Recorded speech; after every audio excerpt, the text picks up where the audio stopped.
Okay, so the next thing we are going to look at is the bake monitor. Very similar as well as far as the settings go. Looks a lot different on the actual screen though. So as you can see over here, we have biscuits, griddles, apple pie, cookies, bacon, and blueberry cream pies. So when we change to strawberry, this will change, or you'll add strawberry if you're doing both at the same time. Anything like that. So this is basically anything that has to get put in the oven, and also bacon, because that is good for the 4 hours. So when you're on here, this is kind of like scheduling, like when you're scheduling real humans, right? So the goal is that you have all of your products made when you need to sell them, but also so that you're not making them over peaks, really busy times, or when you don't have a lot of people in the store. So Carbondale opens at 5, I believe. And so they have it set up for biscuits. So they're selling biscuits starting at 5 a.m. So you tell the computer that you want to start selling biscuits at 5 a.m. And on your eProduction monitor, it'll kick it back to, it'll say cook by, I don't know, 4:50 or like 4:50 or 4:45, right? And so that way they're in the cabinet ready to go at 5 a.m. And so those biscuits are good for 2 hours, the ones that it just told you to make. So the monitor is going to ask you to cook more at 7 a.m. and then again at 9 until 11 o'clock. So if you know that you don't have a lot of people coming in between 5 and 6, but you have a lot of people who are going to be there at 6:30, right? For whatever reason. And then you know that you don't want to cook them at 10:30 because that's a peak and it's also a really wild time to do that, right? So right now I'm just adjusting the times that I want it to be cooked. So now I want to make sure that I have biscuits ready to go at 9:30, and I theoretically, unless a biscuit catastrophe happens, I should not have to cook them again for the rest of breakfast. So right now I have it so they're cooking them all that they need at 4:45, all that they need until 6:30. And then at 6:30 they have to cook them again for everything that they're going to use until 8:30. And at 8:30 I have them cooking only until 9:30 because it's going to start getting busier after that point, and we have a couple extra people. So at 9:30 we want to put in all the biscuits that we think we're going to use through the end of breakfast, and that's how you set that up. So all I was doing here is right-clicking. You can add new items, so if we got something else that you wanted to bake, strawberry pies, you can do it that way. And then when I wanted to add this one, I did add a holding time block here, if you didn't catch that earlier. And then this, if you click the little triangle, you can drag and drop. It's only going to let you go out 2 hours because that's how long biscuits are good for. Okay, and then you can delete it if you don't want to do that. And I'm going to move it back here for them. Oops, sorry. So you kind of have to do it all in a single run here. It's going to move all of your stuff. So I'm going to move this back to 11. And then they're going to be great. And it's going to be the same thing for griddles and pies, cookies, whatever. So right here is a good example, actually. So they have it staggered so that you can't, obviously you can't cook biscuits, griddles, apple pies, cookies, and blueberry pies all in the oven at the same time. So they have it staggered a little bit so that they're making cookies and pies first, and then they start doing their grilled items after that. Now that's good, but what you might want to do, so cookies are good for 4 hours, right? But you don't always need to use the entire 4 hours. So they start cooking them at 4:30 and then they're good until 8:30. But if you do another 4 hours, that means that it's going to ask you to cook cookies at 12:30.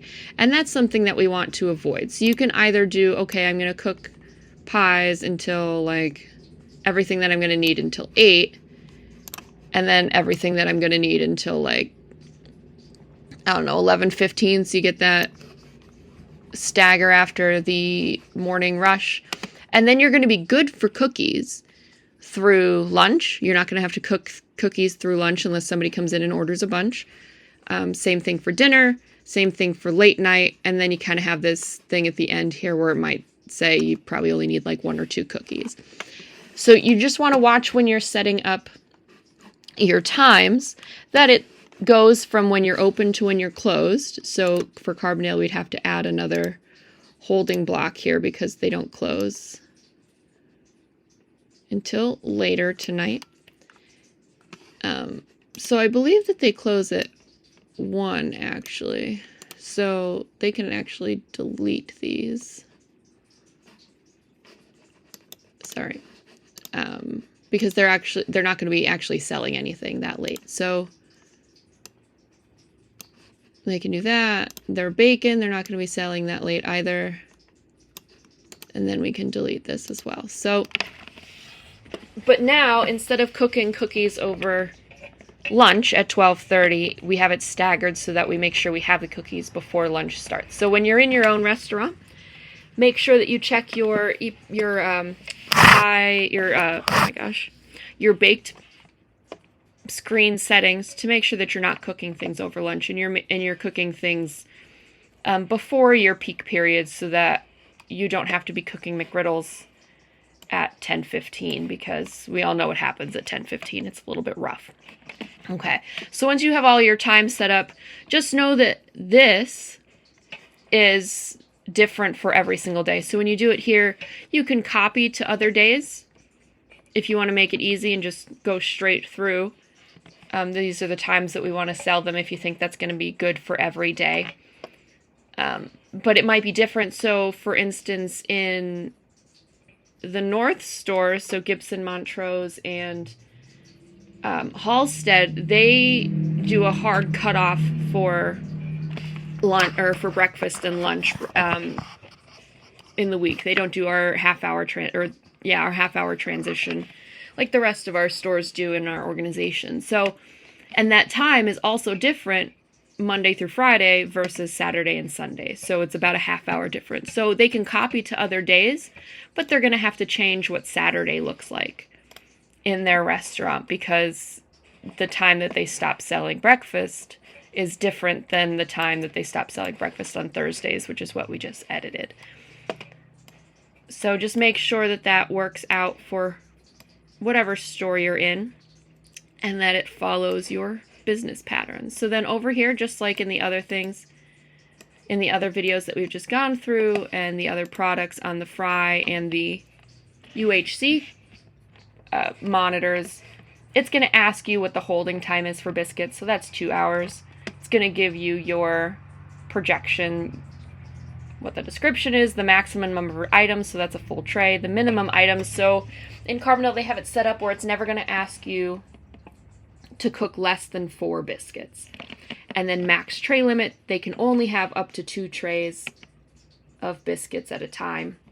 So it might ask for 2 trays of 4, or it might ask for 2 trays of 5, 2 trays of 7, but it'll never do 2 trays of 2.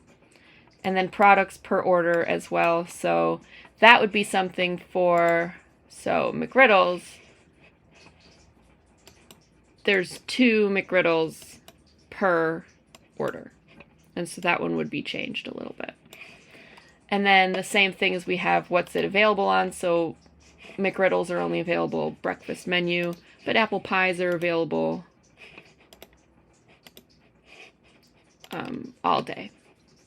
So you don't have to have all of these clicked. You can just do that one, or you could just do this and those clicked.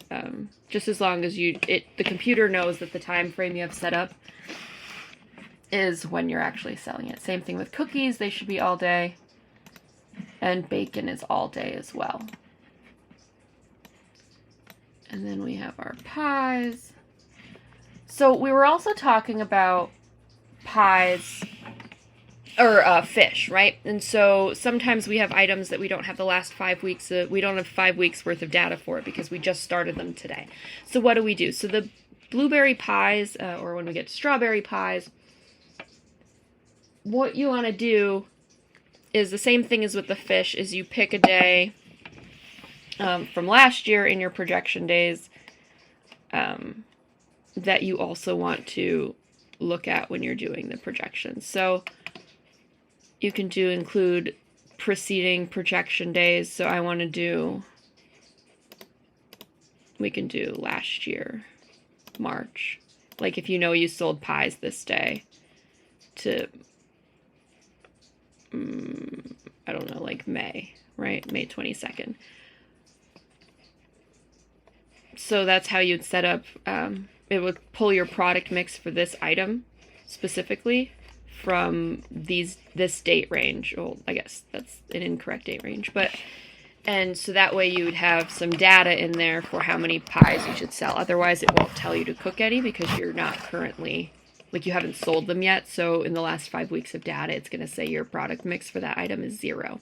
And so that's just something that you want to watch and make sure that you're setting up when you do your new products on here. Okay. And that is pretty much it. I know I haven't talked about the linked item at all yet, but that's because we don't really have that many linked items. So it would be something that in order to make one thing, you'd need to make another thing. So, like McRib sauce and McRib patties would be linked, because, not on this screen, but because, well, maybe the McRib sauce on the bake. I actually don't know where that would go, to be honest with you. But they would be linked items so that every time you have to make sauce, you also have to make patties to go with it, because they're kind of one and the same thing. Or way back in the day when we had the McSkillet burritos and you needed to make scrambled eggs and that potato cheese mixture. So those would be linked items as well, because you can't make a McSkillet burrito with just the scrambled eggs or with just the potato mixture. You'd have to make them both. So those would be linked. And that's kind of it for this one.